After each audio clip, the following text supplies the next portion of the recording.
You're listening to the Fertility Docs Uncensored podcast, featuring insight on all things fertility from some of the top-rated doctors around America.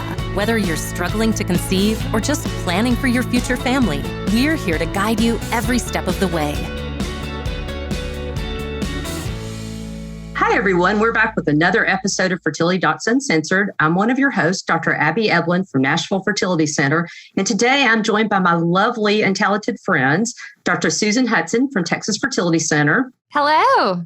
And Dr. Carrie Bedient from the Fertility Center of Las Vegas. Hey, guys. Hey, and today we have a very special guest, Dr. Michael Snyder. He is the chairman of the genetics department at Stanford. He's also the director of the Center for Genomics and Personalized Medicine. And he's going to be speaking to us today about some of the research he does in analyzing big data to improve our health. But first, we want to talk to you, Mike, just about your background. As I mentioned to you earlier, we're really impressed that you've done a TED Talk. So we want to know the behind the scenes of TED Talks. How does that work? Well, it was actually a TEDx talk, though. So those are put on.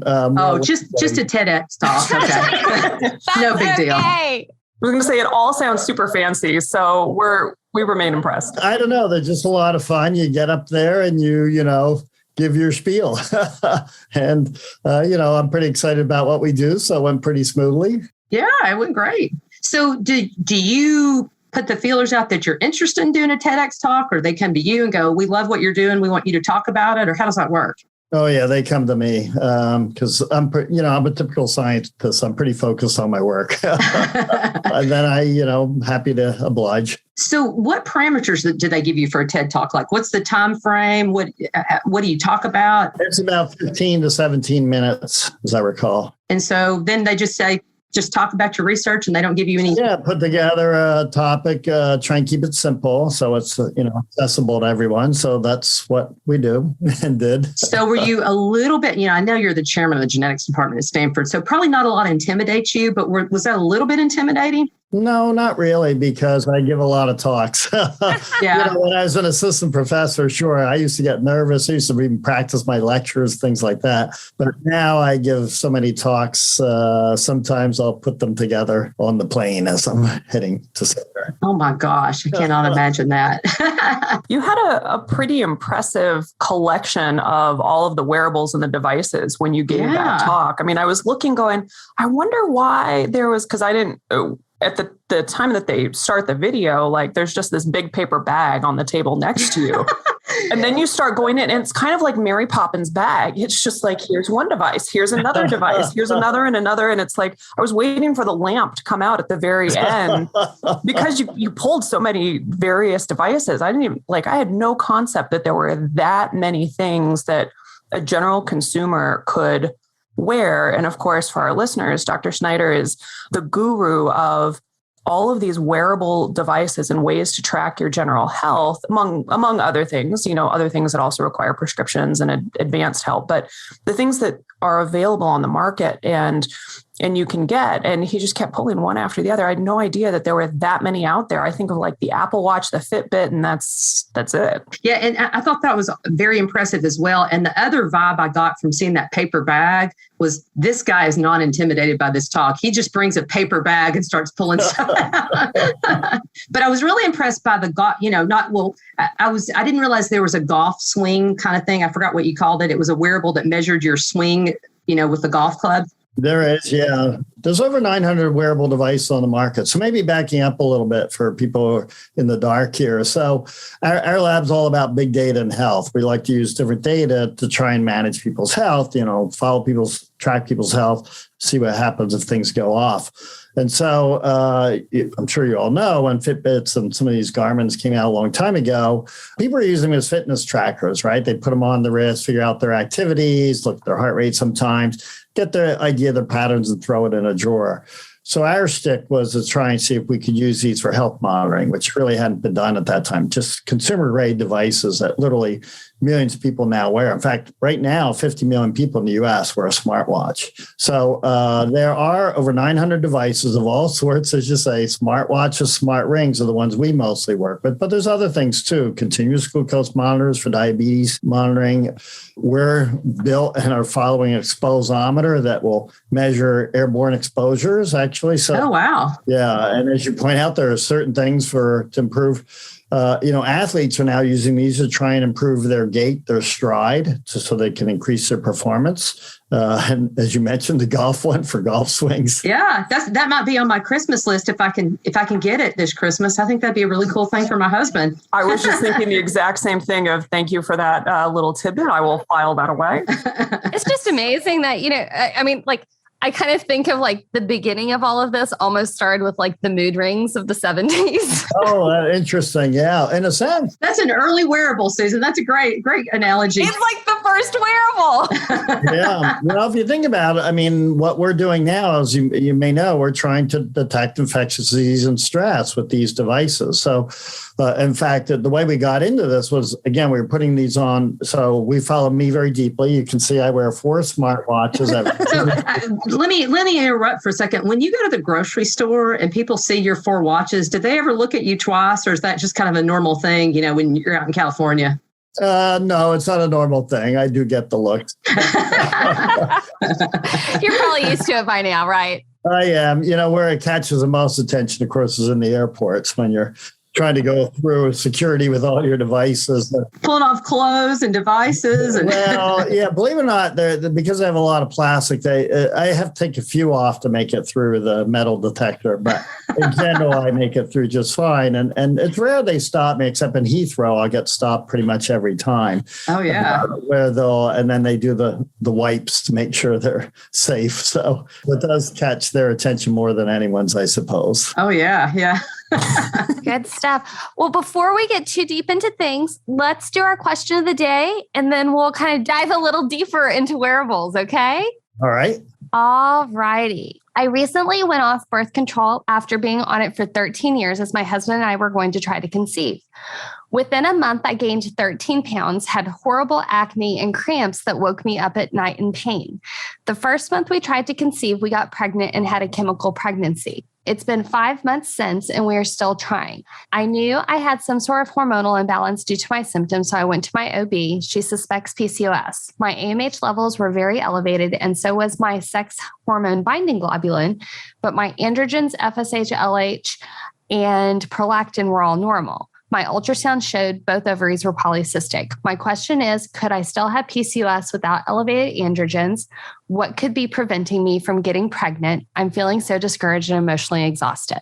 So did she mention, does she skip months without having periods, or she has regular periods? She did not mention her menstrual cycle. So there's 3 criteria for PCOS. And if you have 2 of the 3, sort of you fit into that box. So irregular cycles where you skip a month here and there without having a period. The other thing we look at are androgens, or high hormone levels, high male hormone levels. And it sounds like you don't have that. But then the third potential is if we look on ultrasound and we count all the little tiny eggs, the microfollicles that we see are antrofollicles. If you have more than about 12 between the 2 ovaries, then that's the second criteria for PCOS. So if you have 2 out of those 3 criteria, voila, you have it. Generally, for fertility patients, we only worry, or really the irregular period part is the only part that really makes it more difficult for you to get pregnant. So if you're having regular cycles, I don't know that that's a factor, even if you truly have the diagnosis of it. What do you think, Carrie? So I would say that even though she doesn't have the elevated androgen levels by blood test, that's only part of the criteria for hyperandrogenism. It's also your symptoms. So if she's got acne and potentially hair growth that she doesn't want, that means that the androgens can still be elevated. And sometimes we see that because even though the androgen levels themselves are normal, the androgen receptors within the skin are a little bit more hyperactive, a little bit more sensitive. And so they see a normal level and respond over the top for it. The other thing is it takes a very, very small swing, even just 1% in free androgen levels, to be elevated and to have a systemic effect. And so there may be some of that going on. And we don't really know until we know more of a pattern of what the menstrual cycles are doing. But if they're irregular, then she's hit all 3 criteria. At the very least, it sounds like she's got 2. So PCOS may be a component of that, or some sort of ovulatory dysfunction related to hyperandrogenism. And the elevated AMH level goes along with it. The higher the AMH level, the less likely you may be ovulatory. And so potentially, seeking out some help either with your OB-GYN or a local reproductive endocrinologist might be helpful because, even if you're having, quote, regular cycles, if you're considering maybe 40-day cycles as regular, you're still having one, kind of once a month, that's not still within the normal range. So you may need some help ovulating. And I don't think things look terrible. Dealing with ovulatory disorder is one of the easier things to deal with in fertility care. But sometimes you just need a little help. The other frame of reference is you really only get pregnant once, especially when you're newly trying, about 20 to 25% of the time. And so the fact that you've only been trying for 5 months, have had a pregnancy, even if it didn't end the way that you wanted it to, you're not actually doing so bad. So take heart. Don't throw in the towel just yet. Hang in there. Definitely keep working with your doctor, but I wouldn't bail just yet from this whole project. Like, the odds are really good. Even if it's a really obnoxious journey to get there, the odds are good you're going to get there. So kind of along that same line, Mike, you had mentioned just a minute ago about one of the things that you're doing in your research is you're looking at things that I think can be measured in the blood that sort of determine how far along a woman is in her pregnancy, which I know is really important, particularly maybe not so much in the United States, or maybe in the United States, but certainly in other countries where they don't have ready access to medical care. So tell us a little bit about that. That sounds really interesting. Yeah, sure. It comes out of our research as we were trying to just, understand the molecular events that go on through pregnancy. We were doing these very deep profiles on people. And in the end, we saw markers. You have incredible biochemical changes throughout pregnancy, as I'm sure you all know and feel. Yes. Basically, what happens is, we found certain markers that can tell you exactly what stage you should be at. So they help us predict gestational age or time to deliver even. And I think in the future, if you think about it, it could be quite powerful, not just in following these particular situations, how the pregnancy is going, but you could potentially plan your events around this, when to stop work and all this sort of thing, if you can get very precise about it. So it has, all kinds of connotations associated with it. So what are the markers that you're looking at, just out of curiosity? I know fetal fibronectin came out probably close to 20 years ago as kind of a marker for potential preterm labor. Is it something similar to that, or is it completely different than that? Yeah, well, it's about 43 markers. It's a combination of things. Yeah, so it's a number of different things. A number of them are hormones. A lot of them are molecules that we don't necessarily even, understand entirely what their effects are, but there are things that change throughout pregnancy, and obviously things we'd like to study further than too. But from the delivery prediction and gestational age prediction there, it's a combination. And again, some are higher at different stages of pregnancy, so they can be very informative. As somebody who delivered 3 preterm babies, this is very interesting. And it was funny how you mentioned about taking off work. For my 3rd pregnancy, my boss scheduled me out until my 39-week C-section, and I had never made it past 36 weeks. I thought it was absolutely hilarious. I was like, yeah, I'll see you on that one. But I'm curious as to, like, when you're talking about predictions as to potential delivery, is it potential delivery in like preterm labor or other health causes of needing delivery? You understand? Because like I had severe preeclampsia once, I had preterm rupture of membranes another time, different things like that. Yeah, well, first of all, I should point out it's still in the research phase. So you have to take what we discover in the lab and then translate it later and validate it on a larger group. So I don't want to overpromise here. But it's definitely following so-called normal pregnancy. But when someone did come a little early, we actually saw the shift in the markers. So I'm hopeful that it'll be there. Now, we have other sets of studies running to study preterm birth. Exactly. And we have some candidate markers there. But again, it's a combination. It's no one marker. And so the goal is to do just that, to be able to come up with, things that will predict who's going to have preterm birth. So we're reproductive endocrinologists. So we deal with really, really, really preterm birth, as in recurrent miscarriage. Right. So using those same markers, and, I know you haven't done the research yet, but do you envision a time where you could use those same markers or maybe a little bit different panel to maybe look at women? Because we're really, I think we're at a standstill on recurrent pregnancy loss. We really don't have very good markers at all to predict. And there's really just a handful of things we can check patients for to say, yeah, you've got antiphospholipid antibody syndrome, so therefore we know to treat you with Lovenox. There's very few disorders that we test for and really don't have any treatment. So it's really frustrating for both physicians and patients. Any thoughts about that at all? Or Yeah, I guess my own thought is it's a pretty heterogeneous situation, this recurrent preg, right? So some problems can be with the placenta, some can be with the fetus. And so it's probably a large combination of things that could go off. And so basically we have to understand them all. And if we can understand and get markers for placental situations versus, say, fetal situations, and it's probably large numbers of different fetal situations. As you probably know, in the first month or so, a lot of the situations are aneuploidies in the fetus. So too few or too many chromosomes for people that are listening. There's obviously, a health to the fetus problem. And so that tends to lead to pregnancy loss. But how many of our patients would love to know, we do a lot of PGT in our practices where we're testing the chromosomes, and sometimes we still have miscarriages, and our patients are sitting there and they're like, do I use a gestational carrier? Do I keep on going to myself? Is the problem me? Is the problem my uterus? Is the problem there's an issue with the fetal development?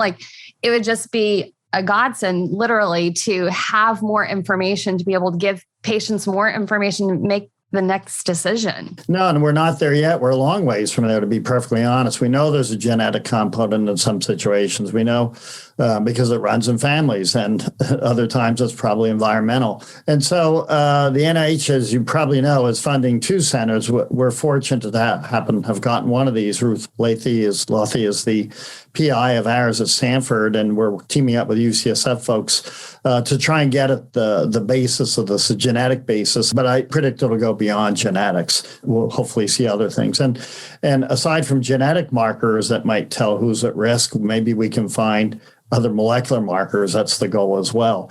And maybe that would subtype, what's going on, meaning these are placental situations, these are fetal ones. And we need that kind of research if we're ever going to figure this out. So do you envision those being markers that would be able to be measured in the blood? Because the biggest, I think, problem that we have with the placenta is, and trying to figure out if it's placenta or fetus or uterus, is you can't exactly do biopsies on people when they're pregnant with a healthy pregnancy. So it's just so hard to figure that out. Are the markers that you're talking about ones that we could actually get at through serum as opposed to doing biopsies? Or we are looking at blood, plasma, and such, so that may turn that up. But we're also trying to get at molecular mechanisms too. So we are looking at cases, unfortunately, where the loss has occurred, and then we'll look at the fetus to try and understand what's going on. And that may or may not lead to markers. It's hard to predict. Yeah, we're still looking. That's great. That's awesome. And on the genetic side, of course, we're mostly looking at it from the mom situation, meaning we can sequence their genome anytime before they're pregnant. And if we can get predictive about what's going on, we may learn genetic loci. That's the goal. And nobody knows how many places in your genome, places in your DNA that are contributing to this. Totally unknown. So it could be 10, it could be 100, it could be 20,000. Nobody has any idea. So this is what we're trying to get at. We just have to dig in and get started and see what we can learn. So one of the things that you mentioned when you were first talking is measuring stress. And many of our patients, they come in and they're like, I am overworked, overstressed, over everything. And I think sometimes the definition of stress as it applies to most of us out in the general world is different than what you would think as a definition as a scientist and what you're measuring. So when you're measuring stress, what is that to you in a scientific realm? And does that correlate with any of the stress that someone undergoes just by having a really high intensity job, for example? So believe it or not, we are studying all kinds of stress in our lab too. Mental health. We're very focused on infectious disease stress. So with the wearables, just because of the way we got into this, we started putting these devices on me as you saw already, and then a cohort. Some people say, why are you wearing so many? It's because we're trying to compare them, and they have different features as well. And what we've discovered is that we can tell when someone's getting getting ill from an infectious disease prior to symptom onset. And it's because their resting heart rate jumps up. That's the number one signature, although other things go off too. Heart rate variability, which is the variability between your heartbeats. Believe it or not, that's a pretty important marker of your health. We normally have variable heartbeats. If it's super regular, something's off. Could be cancer, could be all kinds of things, believe it or not. So we're pushing that too. But anyway, what we've discovered is that we can tell, we discovered on me of all things from my Lyme disease. I first figured out my Lyme disease because my blood oxygen dropped from one of these pulse ox are called that you put on your finger. And I saw my heart rate went up. And I later learned my skin temperature went up too, which you can measure from the smartwatch. So from that, it told me something was off. And then I later did get fever and I got diagnosed with Lyme. But the first thing that tipped me off, and I never had a bullseye, by the way. So it was actually my smartwatch and a pulse ox. And then we went back and looked at all the data we had and saw that every single time I was ill from viral infection, once I was asymptomatic, but I knew I was ill because there's a certain marker, it's called CRP, that was elevated. And every single time I had high heart rate and high skin temperature, believe it or not. And it always appeared prior to symptom onset because it goes up before you necessarily feel your symptoms. So now we've rolled this out big time for COVID detection. So we have a study going on now. Love to have all the listeners come join our study, innovations.stanford.edu/wearables, innovations.stanford.edu/wearables, little plug there. You can do it to bring your own device. And it works. It works. We can set off alerts. We'll set off a red alert. Now, it's not just COVID. Any infectious disease will trigger this. Works about 80% of the time, I should say, for detection prior to or at the time of symptom onset. So we do miss it some, and that's because we're still trying to get better baseline and more measurements on people. But heart rate is the number one thing. And then, these days people look for illness through temperature usually. And if you think about it, that's just a 300-year-old method. It does work, and it works for actually people going through their menstrual cycle. You may know their temperature change. Yeah, absolutely. Trust me, we do know that. Yeah, but you can pick it all up with a consumer-grade smartwatch, believe it or not. So you can see where you're at in your cycle with this. Now, other stressors will trigger some of these things too, like psychological stress, and we've seen this. So we're annotating all these alerts we're getting, meaning we're trying to see what they're caused to. And some are mental stress. So mental stress has a certain signature as well. Heart rate does go up with when you have mental stress, whether it's work-related or family-related, it doesn't matter. It will go up. But I'm not so sure your respiration changes the same way it changes during a viral infection. So we're hoping these different physiological signatures can tell you what kinds of stress. And that part we haven't worked out yet. We're still working very, very hard on that. But I expect that'll be the case, that you'll see, these alerts go off and say, one will say, this is Lyme disease. But now I know we can tell the difference between a bacterial and viral infection because the signals are very, very different. Yeah. So how big are the jumps that you're seeing in heart rate or in temperature? I mean, most people can spot the obvious if it's going up 20 beats or you're going up by, 3, however many degrees, because the person's going to feel that. But how subtle are these changes that you're picking up ahead of time? Yeah, it turns out it's 2 beats per minute is we picked up for a COVID case. So the average is 7 beats per minute. So it's not huge, but it's not much. Yeah, but think about it. You're measuring 24/7 on these things, right? Mm-hmm. So they're collecting a ton of data on you. And so over a course of a few hours, if you're up a few beats per minute, that will look very, very different. So how does the viral signature differ from the bacterial? I thought that's really interesting. Yeah, it's just the magnitude of the signal is clearly much, much stronger for the bacterial one. The heart rate is much higher. And I think the respiration is different. Now, not all devices measure respiration. They're starting to. So I think those patterns are different as well. So if our listeners are part of this study, did I hear you correctly? And you said you'd alert the person that something was going on? Yeah, we alert them. It's a research study right now, but we build a system. It's pretty cool that's scalable to millions of people. So our vision is that 3.8 billion people have a smartphone. And if we compare that with a smartwatch, we can actually have a health monitor for 3.8 billion people on the planet. And these are not that expensive. They'll be $20 in the future. So we can, and even remote parts of the world, people have smartphones. It's pretty common. So we could actually have a health monitoring system for a lot of the planet right now. One thing that I was really impressed with when I listened to your talk at ASRM was that you were mentioning that it's easier to compare you to yourself than comparing to other people. And that is really important in our industry, because everybody's like, oh, well, my girlfriend did this and so did this, and really trying to individualize healthcare. Can you comment on that a little bit? Yeah, no, that's the whole nature of what we do. So it's at 2 beats per minute. You can't tell my Lyme disease by looking when I'm sick and comparing with 500 other people, because it's all over the map, right? What people's heartbeats are and resting heart rates and things like that. So, it's a very, very simple thing to pick up when I know what my normal healthy baseline looks like. That 2 beats per minute stands out, especially when you measure over several hours. It's something, something's up. And again, you're not symptomatic yet. Between the time you first get infected with a typical cold till the time fevers show up, it's about 30 to 48 hours. And for COVID, it's actually even longer. That has a longer pre-symptomatic period. So that means you're going through this period where, to be honest, you're infectious. You're probably infecting others without even knowing it, because the symptoms haven't kicked in yet.